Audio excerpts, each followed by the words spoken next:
Okay class, sinong bumaril kay Dr. Jose Rizal? Alam ma'am, hindi po namin alam kung sino. Ma'am, wala din po akong alam dyan. Ba Clifford, hindi mo ba talaga alam?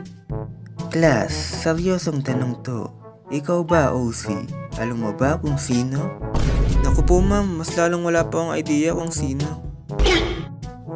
Ay naku, o kayong dalawa, Jenly at Cherry, alam niyo ba ang sagot? Hala ma'am, no idea din po ako. Baka po si Cherry alam kung sino po. Ay, Jenly, wala din akong alam kung sino. Ano ba naman yan, class? Ikaw ba, Glessy? Sino ang bumaril kay Dr. Jose Rizal? Hindi po ako ang bumaril kay Dr. Jose Rizal, ma'am. Glessy, hindi ako nagbibiro. Sino ang bumaril kay Dr. Jose Rizal? Hindi po talaga ako. Hindi ako nagbibiro ha. Sumama ka ngayon sa akin sa guidance office. Ma'am, promise, hindi nga po ako. Hindi mo masagot ang tanong ko. Tinatanong ko lang naman kung sino ang bumaril kay Dr. Jose Rizal. Ay, mabait po talaga yan si Bessie, ma'am. Inosente po siya.